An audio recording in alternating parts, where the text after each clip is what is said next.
আসসালামু আলাইকুম রহমতুল্লাহ।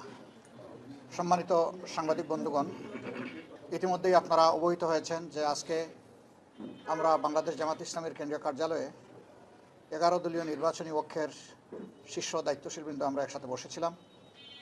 আমরা দেশের সর্বশেষ পরিস্থিতি নিয়ে বিস্তারিত আলাপ আলোচনা করেছি। আগামী 12 তারিখ ইনশাআল্লাহ ত্রয়োদশ জাতীয় নির্বাচন অনুষ্ঠিত হতে যাচ্ছে।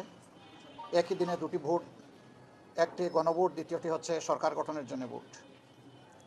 গণভোটে ইতিমধ্যেই আপনারা জানেন যে আমাদের অবস্থান স্পষ্ট।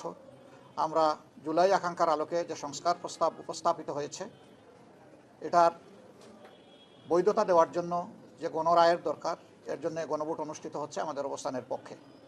আমরা ইতিমধ্যে সারা দেশে সর্বত্র আমাদের প্রচারণার শুরু থেকেই গণভোটে হা এই মোটিভেশন নিয়েই আমরা কাজ করে যাচ্ছি এবং আমরা আশাবাদী ইনশাল্লাহ বিপুল ব্যবধানে হা বিজয়ী হবে। হা যদি বিজয়ী হয় তাহলে বাংলাদেশ জিতে যাবে। হা যদি বিজয়ী হয় তাহলে ইনশাল্লাহ জুলাই আকাঙ্ক্ষা বাস্তবায়িত হওয়ার পথ খুলে যাবে। হা যদি বিজয়ী হয় তাহলে অতীতের নির্যাতন নিপীড়নের অবসান ঘটবে এবং তার যৌক্তিক ন্যায়সঙ্গত বিচার হবে। হা বিজয়ী হলে আবরার ফাহাদ থেকে শুরু করে আমাদের বিপ্লবী শরীফ উসমান হাদি পর্যন্ত সকলের বিচারটা তাদের পরিবার পাবে।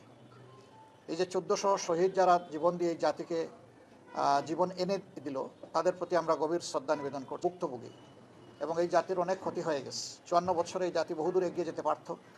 দুর্নীতি দুঃশাসনের কারণে জাতি এগোতে পারেনি।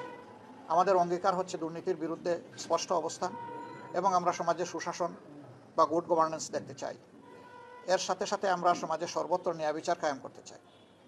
এই দুইটা জিনিস যদি নিশ্চিত করা যায় তাহলে আমাদের সমাজ যেভাবে পশ্চাৎপদ হয়ে পড়ে আছে এই অবস্থা থেকে উত্তরণ হবে।